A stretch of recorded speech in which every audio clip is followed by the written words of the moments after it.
সম্মানিত দর্শক, আসসালামু আলাইকুম। আমরা যারা ছাদে বাগান করি, আমরা বিভিন্ন গাছগাছলা নিয়ে বিভিন্নভাবে পরিচর্যা করি বা চর্চা করি। তাইলে আমরা এই আম, কাঁঠাল, যে কোনো ফলের বীজ থেকে চারা করা কোনো একটা বেশি ফ্যাক্টর হবে না। তো আমরা যদি দেখেন, আমরা এই যে আম খাইলাম, আমের এই আটিগুলা আমরা ইচ্ছা করলে এই যে এরকম এই যে একই সাথে আমরা এই গাছের গোড়া ফালাই দিলাম। প্রয়োজনে আমরা যে আম খাবো, আমের ছিলকা সহ আমরা এরকম মাটির নিচে আমরা এই দিয়ে দেব। এই যে দিয়ে আবার প্রতিদিন আমরা গাছের নিচে পানি দেব, গাছে পানি দেব। হয়তো কয়েকদিন পরে গাছ উঠে দেব। তো গাছ উঠে গেলে আমরা এই বীজ থেকে যে গাছগুলো উঠবে, এই গাছগুলা আমরা অন্য কোথাও নিয়ে রোপণ করব। তো গাছ ওঠার পর আমরা ফিরে আসতেছি। দর্শক দেখেন, 20 থেকে 25 দিন পরে দেখেন আমাদের এই কী পরিমাণ গাছ হয়েছে। তো আমরা ইচ্ছা করলে, আমরা যারা ছাদ বাগানে কাজ করি, আমরা যারা ছাদে বাগান করি, আমরা ইচ্ছা করলে যেই কোনো ফলের চারা ঠিক এইভাবে করতে পারবো। তা এখন আমরা এইগুলি উঠামো, এই যে এগুলি আমরা এই যে দেখেন আমরা উঠাইয়া এখন আমরা এই যে রোপণ করার চেষ্টা করব। তো আমরা কীভাবে এগুলি উঠাইতেছি আপনারা একটু দেখেন।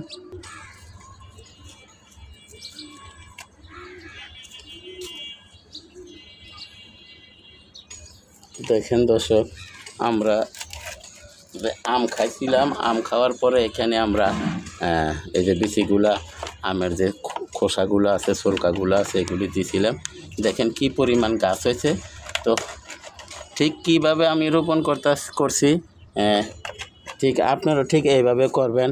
আমাদের এই যে দেখেন গাছ, এই যে দেখেন গাছ, আলহামদুলিল্লাহ। এই যে আরও উঠাই, আরও যদি 2-4টে উঠাই।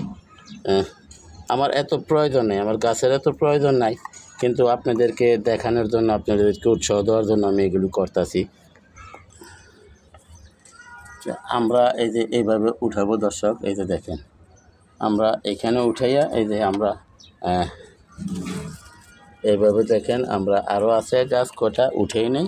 তাই আমরা একই সাথে 2-3টা করে রোপণ করব। যেহেতু আমার প্রয়োজন নাই ভাই, আমার প্রয়োজন নাই, তারপরও আমি এই আপনাদেরকে দেখানোর জন্য আমরা এই ভিডিওগুলো বানাইতেছি। আপনারা একটু দয়া করে কষ্ট করে দেখবেন, ভুল ত্রুটি হলেও ক্ষমা করে দিবেন যে আমরা এটা কীভাবে করলাম। আমরা খালি যে আমগুলো খাবো, আমের এই যে বিচিগুলো আমরা ঠিক এইভাবে আমাদের টবের মাটিতে রোপণ করে দেব। তো এই যে দেখেন,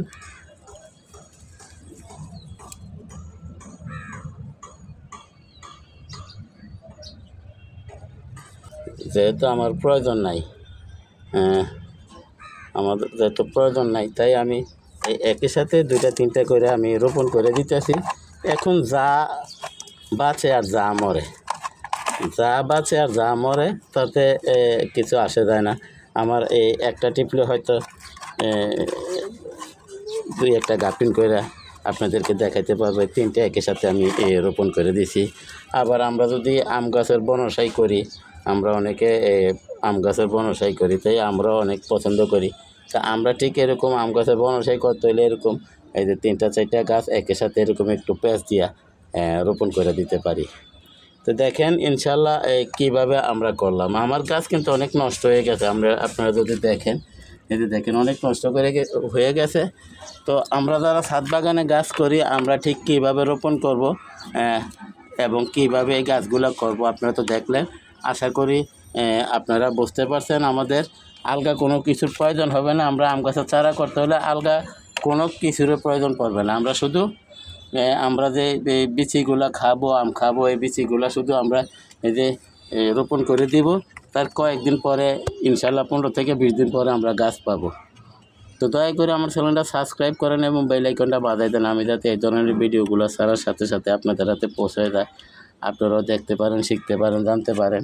তো আসুন আমরা এই বিচিগুলো আমরা একটু রোপণ করে দিই। তো আমার এই গাছের প্রয়োজন নাই আর আমার দরকারও নেই, তাই আমি কোনো রকম এখানে এই আম গাছের বনসাই কীভাবে হয় এই করার জন্য আমি এখানে একটু রোপণ করে দিলাম। এই যে দেখেন, বাস আজকে আর পানি দেবো না, কালকে সকালে অল্প একটু পানি দেবো, যেহেতু এখন দুপুর। এখন আমরা যদি পানি দেই গাছগুলো মারা যাবে। তো আমরা ইচ্ছা করলে যদি আমাদের খালি জায়গা থাকে, খালি জায়গার ভিতরে এরকম একসাথে অনেকগুলা মানে কয়েকটা জাতের আম যদি আমরা খাইয়া কয়েকটা জাতের বিচি যদি একের সাথে রোপণ করে দিই, আমাদের এরকম একটা গাছ হবে। এই গাছটা কিন্তু অনেক সুন্দর হবে। একই গাছে মানে আপনার এই 3 টেস 4 টেস 5 টেসের গাছ হয়ে যেতে পারে। আমরা যদি 5-6 রকম আম খাইয়া 5-6 রকম বিচি একই সাথে রোপণ করি, তাইলে আমাদের এরকম অনেকগুলা গাছ হবে। তো সবাইকে ধন্যবাদ জানিয়ে আজকের মতো এখানে রাখি। আসসালামু আলাইকুম ওয়া রাহমাতুল্লাহি ওয়া বারাকাতুহু।